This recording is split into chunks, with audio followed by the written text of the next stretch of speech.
God dwells in you. Let us pray. Holy and loving God, giver of all good gifts, thank you for the great gift you give us when you give us to each other in your church. We ask you to be with us as a spirit of wisdom, as a spirit of compassion, as a spirit of joy.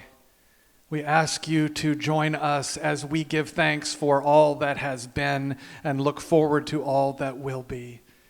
Help us to speak clearly and listen deeply. Help us to hear your still small voice in our hearts, in the spaces between words, and on the lips of one another. Let the church say amen. Amen. Okay. Great to see everyone. It is just so wonderful to every week we're together, there are both new people coming in that we haven't met before who may have been with us online for a while. And there are people that I swear I haven't seen for 2 years because this is how we've tried to love each other and be safe. And it's like, it almost is like every week is homecoming. And I love it. And it's just so good to see all of you. And all of you who are participating, and I don't want to just say watching us online, you are full participants in the life of this church. Know that we can feel the connection. And you are here with us, and we are so grateful. I'm going to do something that's really hard for me, which is I'm going to try to speak briefly. And so you'll notice on the agenda that my roles in this are fairly short, and we're going to try to keep it that way, yes. And an applause from my former senior warden who knows this all too well. I want to just take a brief moment and say a couple thank yous. Yeah, come on in and sit down. Now, it used to be that this meeting was a command performance for all the staff. And I thought that was, there's really good things about that, so you could see all the staff and know them and know that they were here. And part of what we've done is the staff works so hard, and some of them have their own churches that they go to on Sunday, believe it or not. And so what we've told the staff is, if you want to come here for the annual meeting, please, we'd love to have you, but don't feel compelled to. And so what I first want to do is we've got the staff right over here. Can you all just sort of stand up real quick as you're able? And know that they represent a much larger group. And again, this is where I could talk for a long time, and I'm not going to, but you all are amazing. And that word, there really isn't a word. I could go to thesaurus.com and read the whole list, and it would not even begin to touch what you mean to me, what you mean to this congregation. And just it has been wonderful to welcome Chase to the staff. Chase, it's great having you here.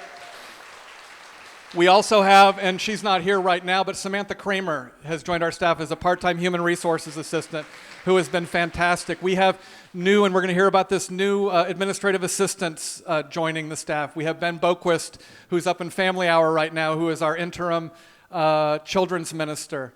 I also just want to jump out and sort of two other people really quickly.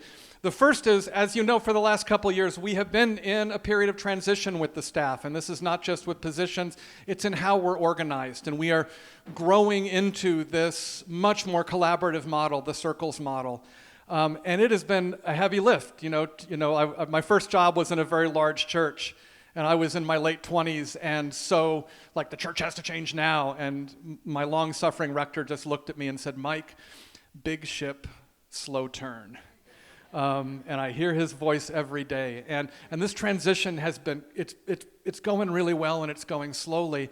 And I want to point out Sally Howard, because Sally has done so much amazing work with the administration circle, with the whole circles model, working with the staff. It's just been, Sally, thank you so much for all that you've done. And then also part of what we're doing is recognizing that we're entering into a new time. People are moving into retirement, may have more time on their hands. I don't know who I might be talking about. And people are stepping into the church in roles in new ways. We used to have a paid receptionist, and that was a staff position, and that was a great thing to have. And that's no longer something we can budget for. Marilyn Kaufman has stepped up and has just done that work. I mean, she comes to staff meetings, and it just is, she does it, it's ministry for her, and just so deeply, deeply grateful for her and the work that she's done. So please, when you see the staff, I want to especially say the building and ground staff, thank them for the work that they have done. And speaking of thank yous, I cannot even imagine what this year would have been like without your senior warden, Monique Thomas, who has been just an incredible leader and a friend. And so, Monique, I'm just going to turn it over to you for the next part of the agenda. Thank you.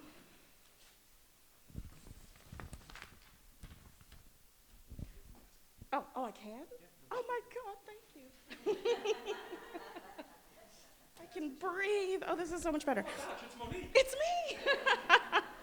So I just needed to take a deep breath. Part of my piece today is to talk about telling the story for where we've been over the past year. It feels like 10 years in 1 year. The past 2 years have been really, really challenging.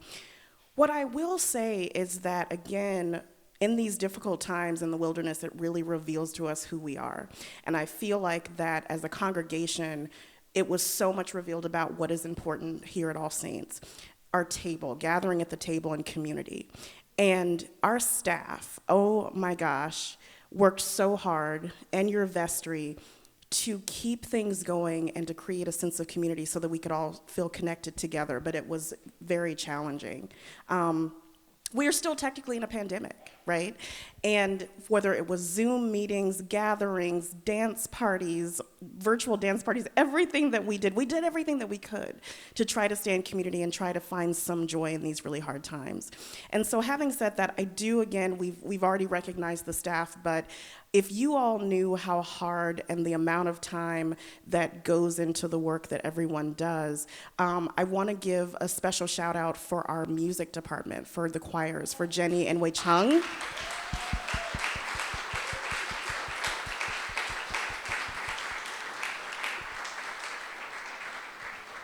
Who did some incredible things with virtual music that I didn't even realize. I'm like, how are they even doing that? And the extra work and time and how taxing it was. But all of our staff, everyone, it was a lot.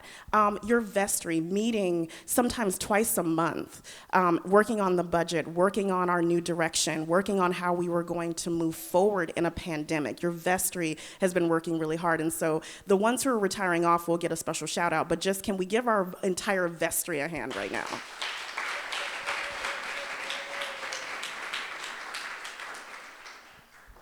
We initiated some new things this year. One of them is that we started our CCEJ training. This is through the California Convention on Equity and Justice, which was a racial justice training, to give us the language and concepts to really talk about race, dismantling racism, dismantling white supremacy, and dismantling anti-Black racism.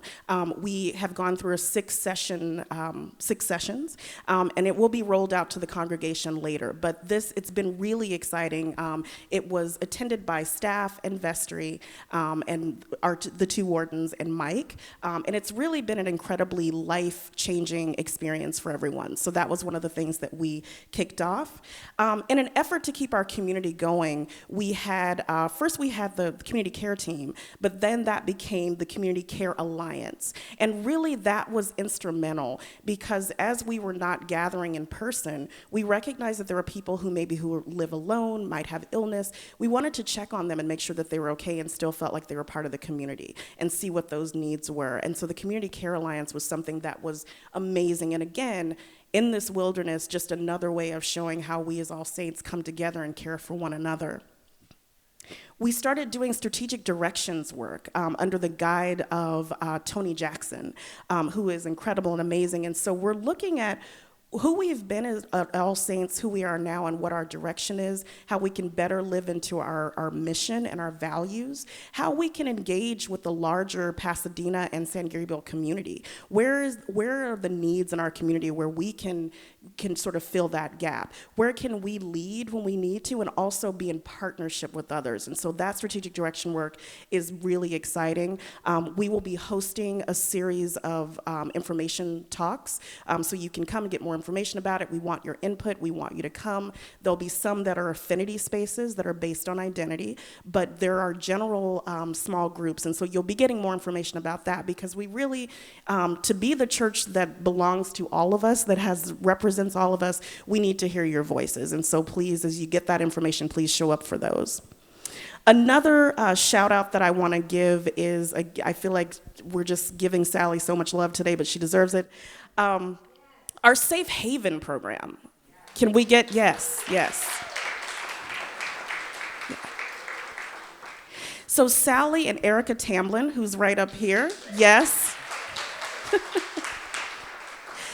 led this Safe Haven project in partnership with Union Station Homeless Services. And what's so beautiful about that is Union Station started right here at All Saints. Parishioners got together over 40 years ago and started Union Station, and it's coming full circle with the work that we're doing. As a result of the work that we've been doing with Safe Haven, 12 of our unhoused community members have been transitioned into permanent supportive housing.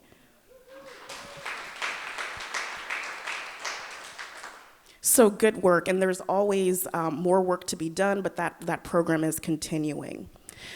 So right now I want to transition. This is really hard for me because I am also graduating off of Vestry. It's 4 years, so it feels like I should get a bachelor's or something now that I'm done with it. But I want to turn it over and talk about our graduating Vestry members who are leaving, and just say a little bit about them and give them their attention. So about a year ago, we as a Vestry decided that 2 youth representatives just weren't enough, and that we wanted to have at least 3. And this came from the youth Vestry members who basically there's strength in numbers, and so they felt more safe to speak out if there were more of them there. And then we realized they have so much input. They're leading us. They have so much wisdom. And so we have 2 youth Vestry members who are graduating off this year. The first one is Gabriel De Branski. And I don't think Gabriel's here today, but I'll talk about them. Gabriel is a graduating senior at the California School of Arts, has been at All Saints for 7 years. They're involved in the youth program and are the youth liaison for the LGBTQIA ministry. Gabriel has such an incredible passion for equity and justice in everything that they do, and it was so well seen at our Vestry meetings.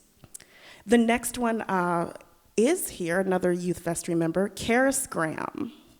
Woohoo. Karis is another graduating senior. She is involved in the youth program. Karis would ask the deep, important questions at our Vestry meetings. And many times, Karis would ask the questions that adults in the room were too afraid to ask. And I would hear Karis ask the question, then everyone would take a deep breath like, oh, I wanted to know that too, but I didn't want to ask. It was amazing, your ability to just analyze and see the situation and ask those questions that moved us forward as a Vestry. And so I want to thank you for everything that you contributed and for your voice, and wish you good luck going off to college.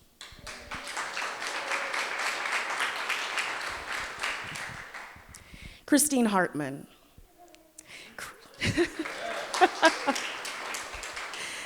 Christine was chair of Youth and Family Committee and chair of the Congregational Response Team when that started. Christine's commitment to children, youth, and family was so just prevalent in our meetings. Anytime we would have a discussion about the budget or about directions, Christine's first question was, how does that affect our families? How does that affect children? And really made sure that we were centered on that. She is also just committed again to equity and justice. Many times Christine would be in Washington, D.C. protesting. Whatever cause moved her heart where someone needed to speak out about it, sometimes she was alone doing this and carrying this work. And so just your commitment to children and youth and to justice and standing out and modeling for us what it means to just be, maybe you're out there on your own, has been so incredible for me personally, but for our Vestry and for our church. Thank you.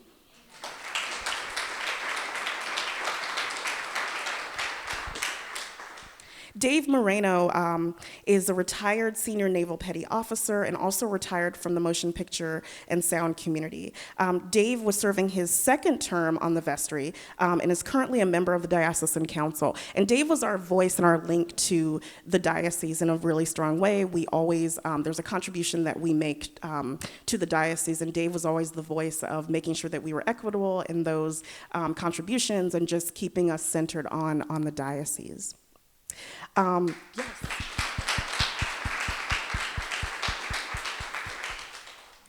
And our next retiring vestry member, Jim White.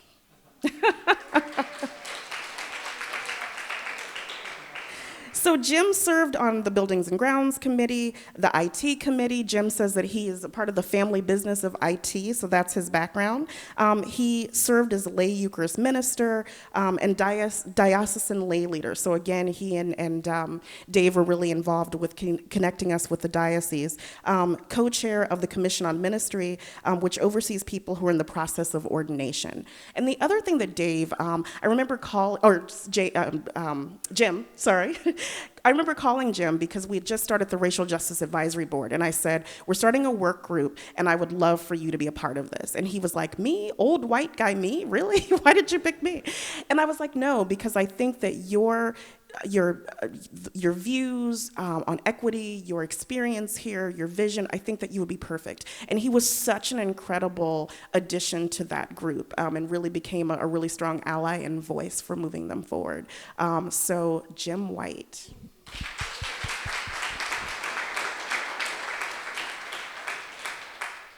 And lastly, Steve Williams, who is here. Yay! So Steve has a diverse background in radio production, music recording, producing, film, television, sound design, and a sound supervisor. One thing, Steve was the junior warden when I came in and sort of passed that baton to me. And your kindness, your leadership, your wisdom was so helpful to me as I transitioned into that role. I don't know why I decided to then become senior warden, but but it was wonderful, and I want to thank you and Marianne Ahart, who was senior warden at that time, for that as well. Steve is very much involved in the racial justice ministry and in the small groups ministry as well. And Steve was another voice on Vestry, and again, this is what I love about everyone on Vestry and what it represents is that it really isn't a rubber stamp situation. People come in with their own views and opinions, and Steve was another one who would ask those really hard probing questions that would make us stop in our tracks and sometimes change directions. And that's something that you need in this work in Vestry. So everyone, please help me thank and recognize and honor our graduating Vestry members, class of 22.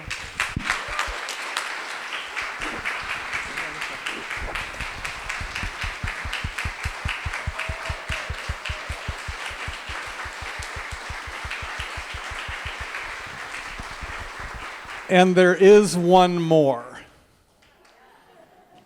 and that is Monique Thomas. And yes, please.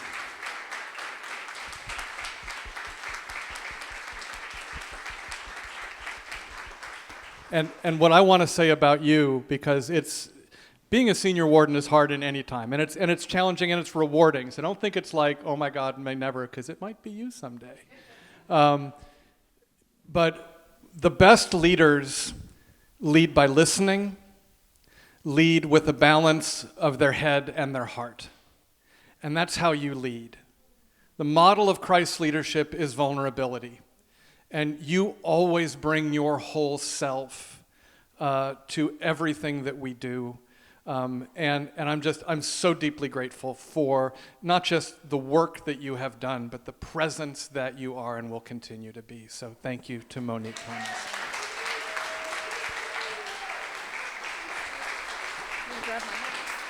You're actually up next.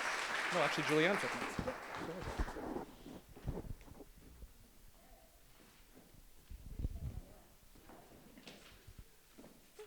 you. Oh, do I need to take my mask off? Yeah, you can take your mask off. Okay. It's a whole production. Hold it. This is like the end of Scooby-Doo. It's like, it's Julianne Hines. Woo! This is weird to be unmasked in a room full of people, but here we go. So thank you all for being here today. First of all, I want to, as we talk about the incoming class of Vestry members, I want to really express my deep appreciation for the members of the nominating committee who were so thoughtful and so committed and diligent in identifying Vestry nominees who we all believe are meant for leadership at this time in the history of All Saints Church. So please join me in thanking those who joined me on the nominating committee: Steve Williams, Jim White, Monique Thomas, Dave Moreno, Mike Kinman, Sally Howard, Christine Hartman, Karis Graham, Alfredo Ferragrino, Gabriel De Branski, and Mark Chase.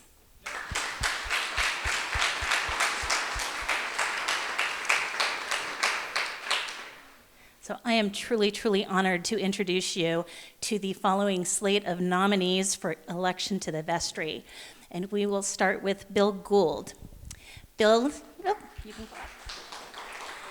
Bill teaches at the USC School of Social Work with a focus on macro practice in organizations, systems, and communities, and has previously worked with First 5LA, Pasadena Alumni Support Center, and multiple positions in the child welfare sector. He has completed a number of professional programs, including African American Board Leadership, Southern California Leadership Network, the Interaction Institute for Social Changes Fundamentals of Facilitation for Racial Justice Work, and Race Forward's Building Racial Equity. Bill and his family have been part of the All Saints family for 10 years and have served in multiple capacities. Bill is a member of the Racial Justice Advisory Board and has contributed to the Racial Justice Ministry through sharing his great-great-grandparents' stories of ascending out of enslavement. Additionally, his daughter participated in Trouvers and their civil rights tour, and his wife has participated on PACES. Bill Gould.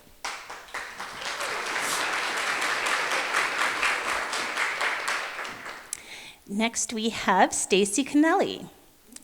Stacy is a spiritual director and film photographer living in Los Angeles. She and her family have attended All Saints Church since 2016. Stacy is the coordinator for spiritual direction and serves on the leadership team for the Community Care Alliance here at All Saints. She also serves on the Altar Guild, Healing Partners, and is a lay Eucharistic minister. And just a note, some of you may recognize Stacy. She has been serving for the past year plus on the vestry, fulfilling a previously vacated term from another vestry member, but she is eligible and is being nominated to serve a full term of her own. Stacy Canelli.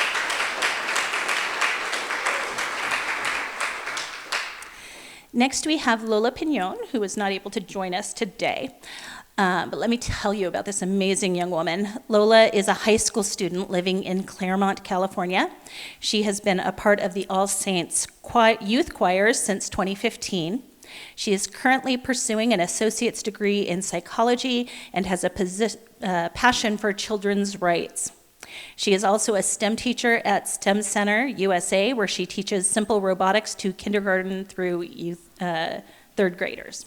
So it's Lola Pinon.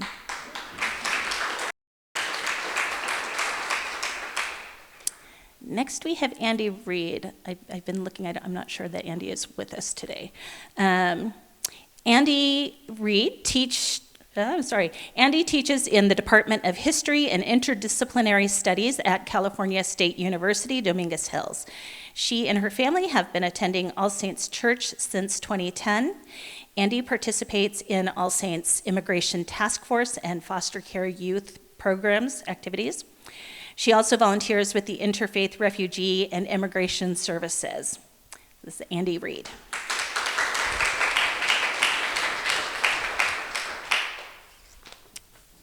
Next, we have Dr. Claudia Owens Shields, and Dr. Shields is not able to be with us today, but Claudia is a licensed psychologist and clinical professor in a doctoral program where she specializes in multicultural community psychology.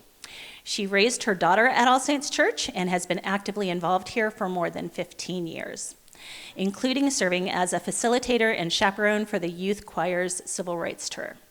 She is active in the Racial Justice Ministry and is a member of the Racial Justice Advisory Board. She has served on search committees for the church, and she has shared her considerable expertise by delivering a variety of workshops on diversity, equity, and inclusion, coping skills during COVID, and depression and suicide prevention. Dr. Claudia Shields.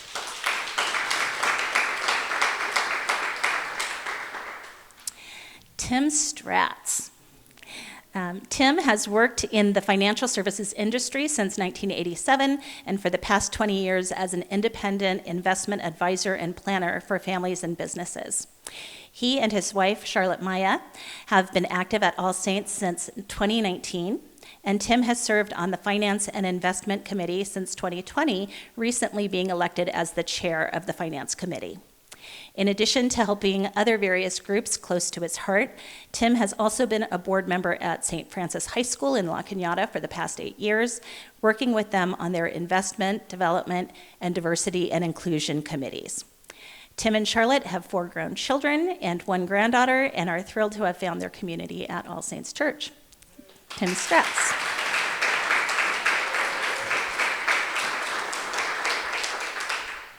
And finally, but certainly not least, we are pleased to introduce Erica Chamberlain. Erica is the chair of the Safe Haven Bridge to Housing program.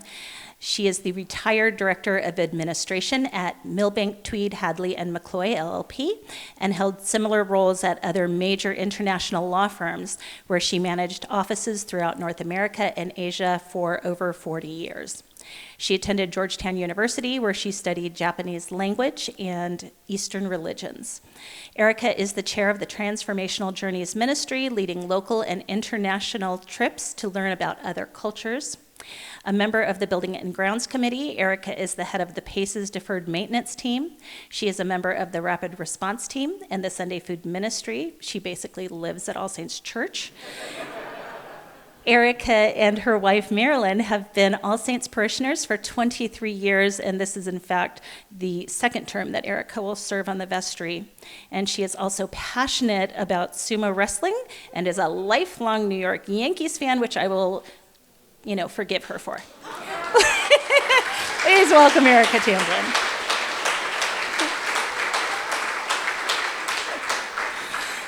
As you have heard, All Saints is deeply blessed with this slate of nominees with diverse experiences and perspectives and an amazing amount of talent and commitment to All Saints that they bring to this vestry. So with that, I will entertain a motion to accept the nomination committee's recommendation of these 7 members to the vestry. May I have a second? So moved. Is there any discussion? Are we ready to vote? Great. So all those in favor, please say with a resounding aye. Aye. Any opposed? Any abstentions? Wonderful. Thank you. And please welcome your class of 2026.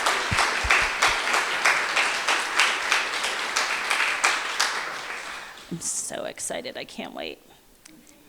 So the next piece of business that we have is to elect our delegates to the annual diocesan convention. As members of the Episcopal Diocese of Los Angeles, All Saints is eligible to elect 6 lay leaders as delegates to the annual diocesan convention that takes place in November of this year. And the following individuals make up the slate that the vestry has approved for nomination: Risa Worthy-Deemer, Thomas Diaz, Julianne Hines, Lola Pinon, Monique Thomas, and Jim White. May I have a motion to accept the vestry's recommendation? May I have a second? Any discussion? Seeing and hearing none, all those in favor say aye. Aye. Any opposed? Any abstentions? Thank you, and congratulations to the delegates. And can we say thank you to our incoming senior warden, Julianne Hines?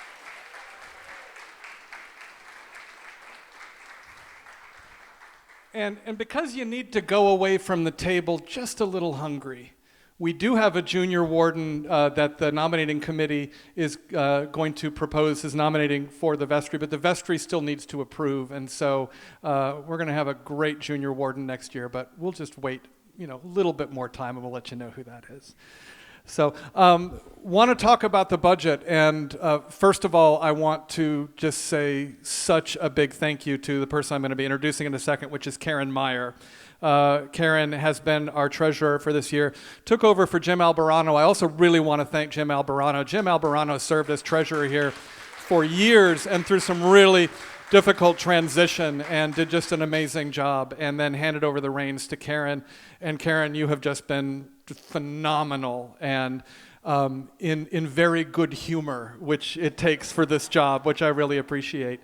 Karen's going to walk us through, and if you look on the back of your agenda, you'll see, and we'll put this up here for those online, you'll see the budget. I want to just speak briefly about how we got here.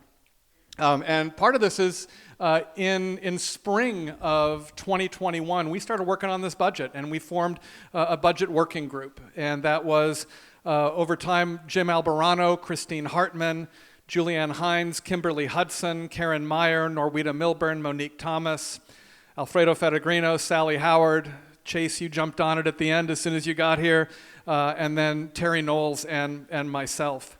And we worked with the Vestry, and the same way we did last year, we came up with some planning assumptions, because as much as we had hoped that 2022 would be a return to normal, we've realized that's actually not going to happen. We said we really need some assumptions that are going to help us make decisions on this budget. And so here's what we came up with. We said we're not going to go back to the way things were. And that's both as the church and as the world. That there will be disparity and financial insecurity internally among parishioners and also externally.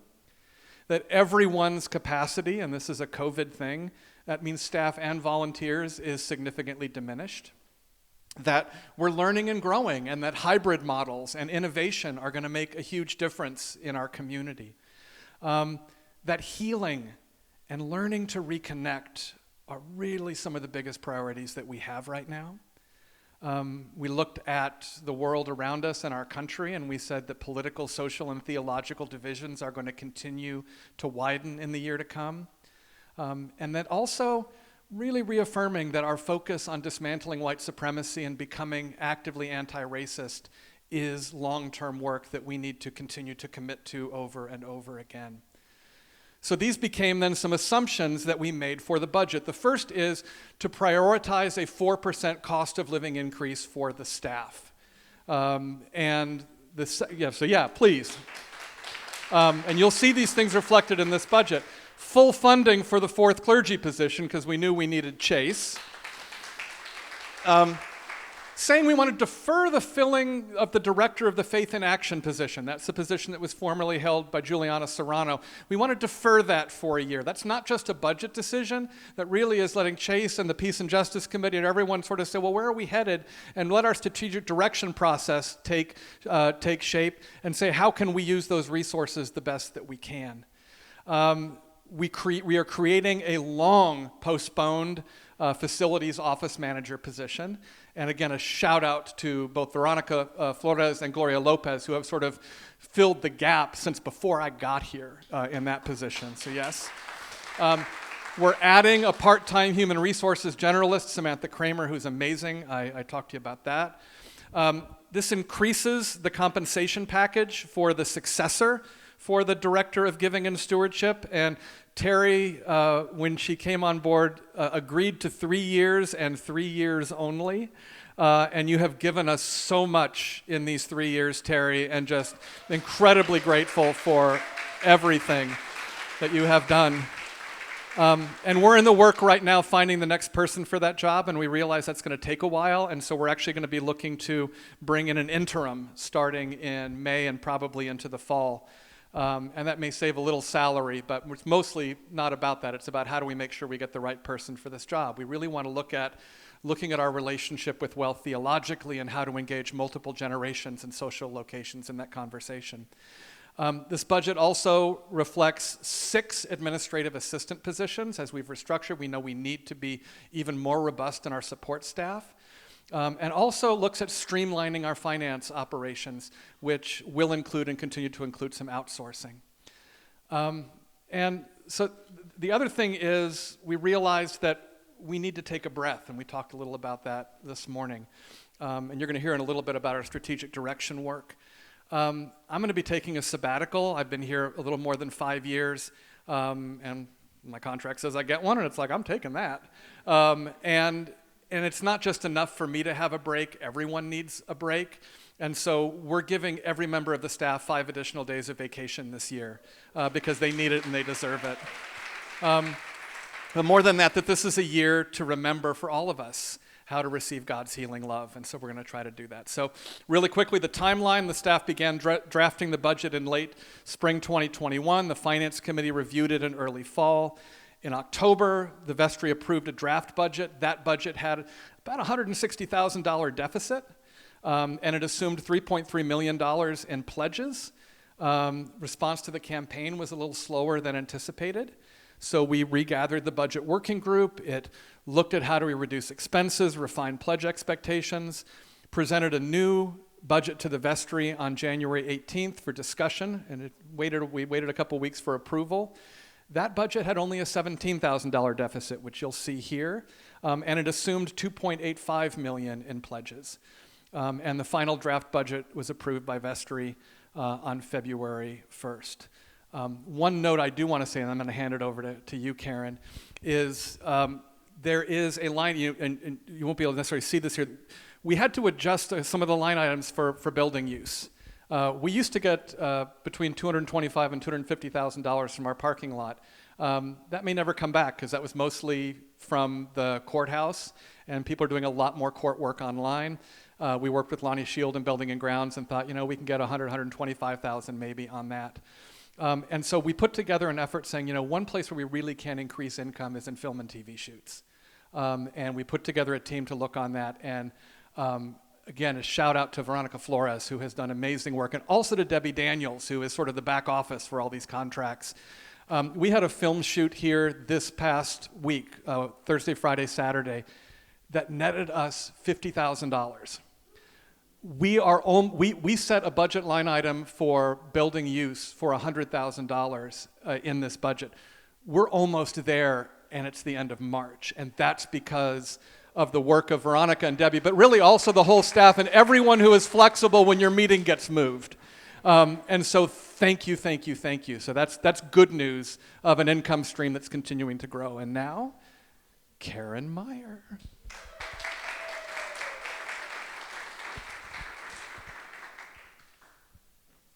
I said to Terry Knowles once in a meeting when somebody took off their mask, it kind of feels like you're streaking. Ooh. But my glasses aren't fogging up. This is lovely. I don't know how much I have left to say after Mike explained things so well. Those of you who were curious and flipped over your agenda may have noticed the budget that is printed on the back, because that's really, really tiny up there. And just as a formatting issue, you'll notice there's like 2 bottom lines. The first one that's labeled net increase in revenue over expenses current year, that reflects money that actually came in this year, and if it was specified for a specific use and we used it in this year, it's reflected on that top portion. If we used money that was given in a prior year, it's not new income, that's reflected below the line, before in that bottom section.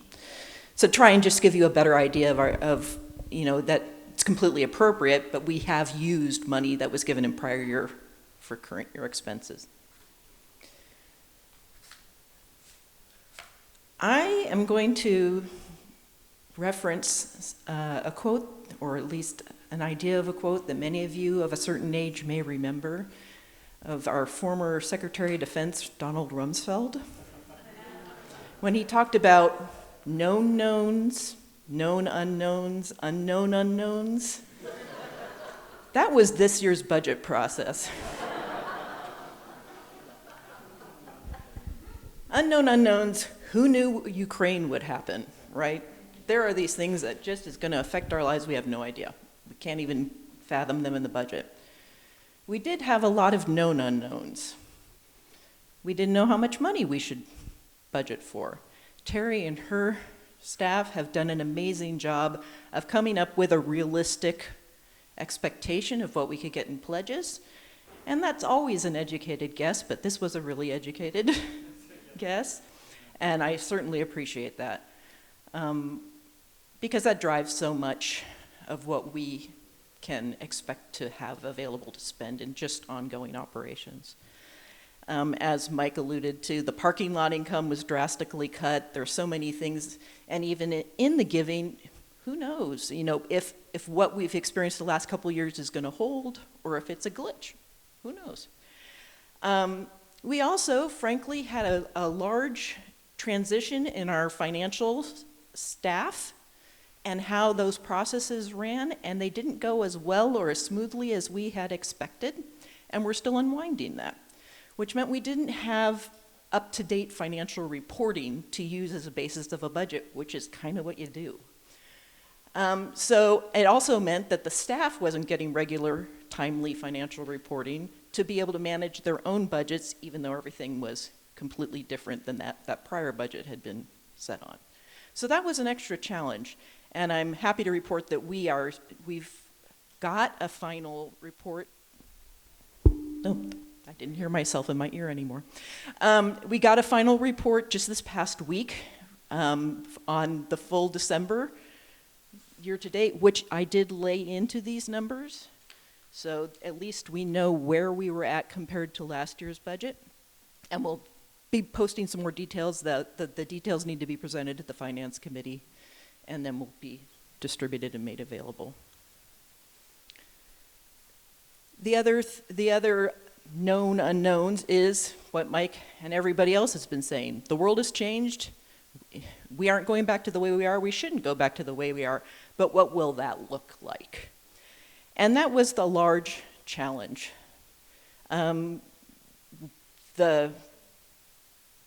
didn't want to cut off our nose to spite our face and make decisions on cutting things that we decided later, wow, we really needed that, because it's very difficult to resurrect something after you've cut it off.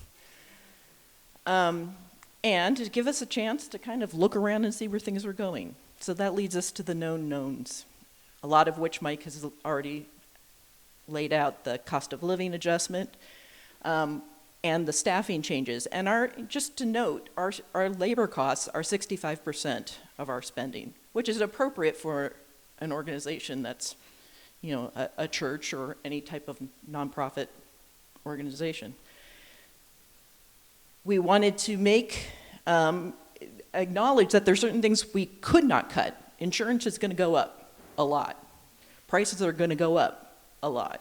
So there's certain things that are out of our control, but we're not sure exactly what that's going to be yet, because that's still unfolding.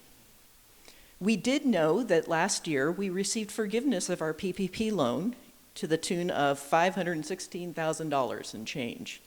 So that's a $500,000 gift from the government.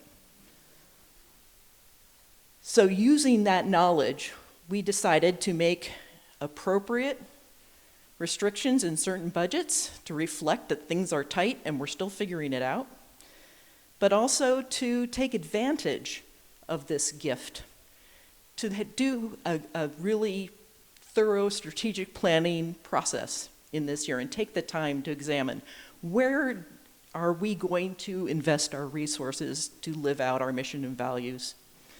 And we are going to take that time and that money from the PPP loan that's left over and allow us to not have to make any drastic budget cuts this year.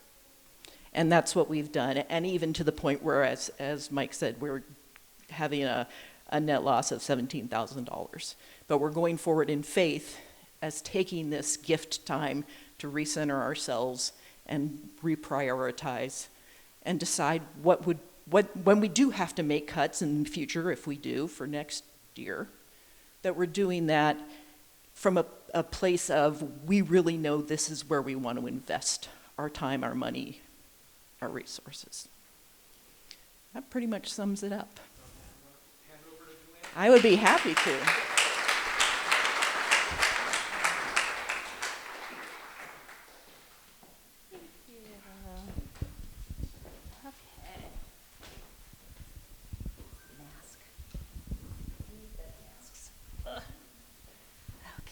Hello again, everyone.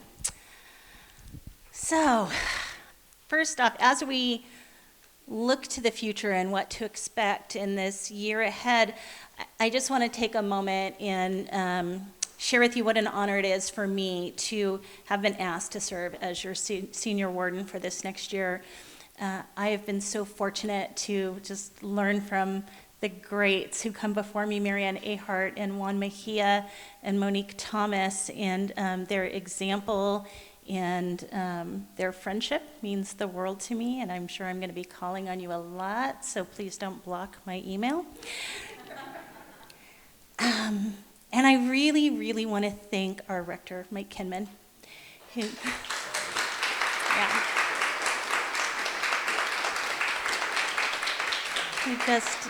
he leads us with such faithfulness and with such compassion. And I'm going to get teary, so.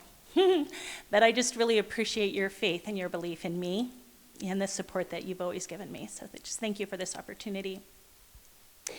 And just looking forward to the partnership with our amazing staff and with this Vestry and this incoming Vestry slate I'm so excited about, and with the junior warden that we will be electing in a few weeks. It's just, I think, going to be an amazing time in the life of this church, and I'm really looking forward to that partnership and how we can best support you and how I can be a support to you all. So as we've been wrestling with these assumptions that Mike referred to earlier and going through the budgeting process and going through the strategic direction process, it's been really clear to us that there are a few themes that are rising that are going to be key for this next year. And that's really, the first of these, I sort of term in my head, it's starting well. And it's not like we're starting, this church has been around for a very long time, has an incredibly rich history, and has done amazing work. But there's a lot of things because of the pandemic, because of the way that we are addressing racial injustices that have occurred in our country and that are embedded in our systems for centuries, in this sort of newfound space of really saying, enough, it's time, we say no. We are really starting in a couple of ways, and we want to start well. And first of that, as you've heard, we've been able to bring on a lot of really key roles and staff members that we needed to fill out, from our new associate rector, Mark Chase, to the HR function, to the new administrative support team that we've been slowly bringing on and will continue to bring on. And we really want to make sure that we don't just throw them in a role and say, go, but that we're really supporting them and that we're allowing them that time to come in and really learn and understand All Saints and take their fresh eyes and their fresh perspective and say, where do we need to be going, right? So we need to give them that time. That's part of why we're holding off on rehiring, reforming a position within that peace and justice world to say, what is it that we really need? What does that role really need to be? And that's take time. It's going to take time, and we're going to give that time and that support. The other big piece of that starting new is the strategic direction work led by Tony Jackson that Monique referred to. And as we continue with this next phase, which is the listening sessions, we really need to hear from all of you. What you're feeling, what you're seeing, what you're thinking. And we need to listen deeply to God and His direction, their direction for our church. We need to be in discernment about what we're hearing from within the congregation, what we're hearing from within our community, and most importantly, what we're hearing from the Spirit. So that's part of the starting well portion. The next big thing that is so key as I wish I could say coming out of the pandemic, but I would say as we continue to navigate the pandemic and all of the other things that are happening in our world, is really healing and connection, is where we need to be focusing a considerable amount of our energy.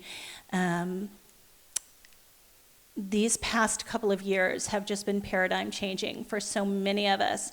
And for some of us in our congregation, our entire lives have been filled with trauma because of the way our systems work. And so we really need to be focusing on how are we healing things like the Community Care Alliance, the ongoing work of the Safe Havens program. And we really need to be rethinking what does connection look like and being creative like we were with the drum circle, being able to, when we couldn't gather inside, we said, okay, we're gonna gather out on the lawn and we're gonna do this other thing that really engages our whole bodies and our souls and our spirits. And continuing to think about how do we be creative and how do we fill needs in a fresh new way of coming together. And I think in particular, those themes really play through within the class that we're bringing on of this vestry. That is a theme that runs through their talents and their perspective. So we will be working a lot on that. And then finally, it's racial justice is a must. This vestry has said this is the work of our generation. We must, as Mike said in his amazing address this morning, we must confront and continue this work, and to really understand that our focus on this isn't about individual acts of supremacy or discrimination. We are coming to a greater understanding that the real damage is caused by a culture that is in service of what we call white supremacy. And it hurts all of us. It doesn't matter, what our race is, what our background is. That culture of patriarchy and white supremacy is damaging to us all. And it's not something that started in 2 years, and it's not going to be over in 2 years. This is a generational issue that we really have to go on. And I know there tends to be like this frustration of, okay, we keep talking and we keep having these classes, and when are we going to get to where we solve it and fix it? And I'm here to tell you as a social worker, that's not how culture change happens. This is work that is ongoing because really, what it is really, it's about how we are in the world. And so there's never a time where it's like, okay, we start the work here and we end the work here. It is an ongoing conversation. It is an ongoing learning environment for us. This morning I was, before I came to church, looking at the lesson for today, and one of the reflections I was thinking about when it talked about being an ambassador of Christ was, what does that look like? What does it mean to be an ambassador of Christ? And I'm a social worker, so for me, I think, well, my relationship with God is that God loves me so much that God comes to me where I'm at. And God loves me so much that God does not allow me to stay there. So I thought about that as sort of a model for where we're at in the life of our church right now. And when I think about these themes of healing and connecting and challenging us and growing, I think that is the spirit of where God is calling us to, is that is where we need to be, is to show up where we are and to be authentic and honest about where we are and to examine and allow ourselves to be challenged, allow ourselves to think anew of what this community can be, what this community is meant to be, what this community needs to be. So that's kind of the realm of it, and there's lots of stuff that we're going to continue doing, and these amazing partnerships with Prism and with Keeping It Sacred and so many other things that are happening in the life of this church that will continue to go on. And I think we need to take this as a year, as my wise friend Reza Worthy-Deemer said, this is a wash, rinse, repeat year. And just I'm really looking forward to the year ahead. I'm very excited and challenged by the year ahead, and I hope you will be as well. Thank you, everyone. Julianne Hines, your senior warden. So,